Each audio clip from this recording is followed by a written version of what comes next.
it is my duty as a journalist to make you aware of a deeply disturbing trend that is taking place in our country and how it ironically folds into yet another story that I shared with you just last week. A CNN source with very close ties to the U.S. Secret Service confirmed to me today that threats on the life of the President of the United States have now risen by as much as 400% since his inauguration. 400% death threats against Barack Obama, quote, in this environment go far beyond anything the Secret Service has seen with any other president.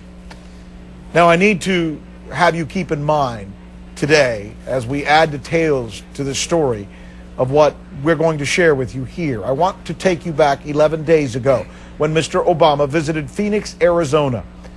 Do you remember this man? He's one of a dozen or so people who carried guns to that presidential event that we've been checking on.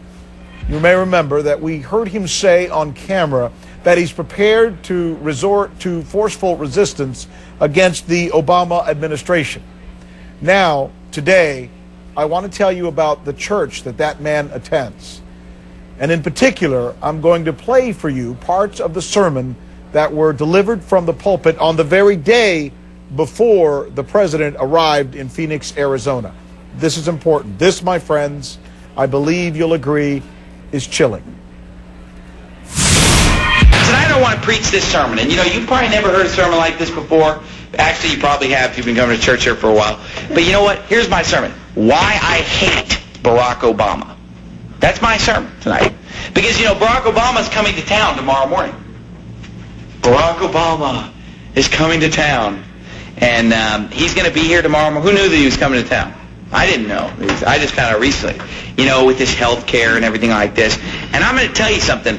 I hate Barack Obama. You say, well, you just mean you don't like what he stands for. No, I hate the person. Oh, hey, you mean you just don't like his policy. No, I hate him.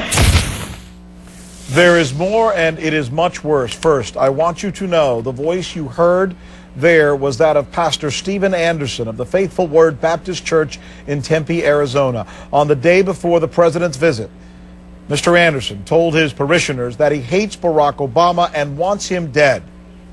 This is Anderson from the pulpit saying the president deserves to die for supporting abortion rights. That is what he means when he uses the word violence. All right, here's some more. What goes around comes around. You love violence. You hate that which is right. You love to harm others. You love to hurt or kill the unborn or the innocent or the righteous. He's saying God is going to bring that upon your own head, because whatsoever a man soweth, that shall he also reap. Now turn back to Psalm 58 and let me ask you this question. Why should Barack Obama melt like a snail?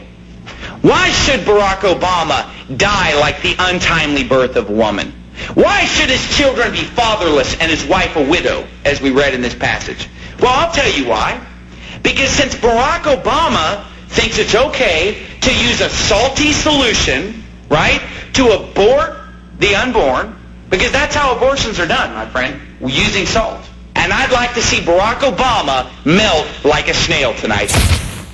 Let me show the viewers something. Do we have that shot of Chris? Chris is the guy, Chris Broughton. It's taken us a long time to dig down and find out who this guy is. Chris Broughton is that gentleman who had an AR-14, right, Mike? AR-15 type weapon. AR-15, sorry. There he is right there. He's outside where the president was speaking. We have found out that Chris was actually in attendance when that sermon was given on the eve of the president's arrival. Now, let's listen to just a little bit more of that sermon as we consider that chilling thought. You're going to tell me that I'm supposed to pray for the socialist devil, murderer, infanticide, who wants to see young children, and he wants to see babies killed through abortion and partial birth and all these different things. You're going to tell me I'm supposed to pray for God to give him a good lunch tomorrow while he's in Phoenix, Arizona? Nope. I'm not going to pray for his good. I'm going to pray that he dies and goes to hell.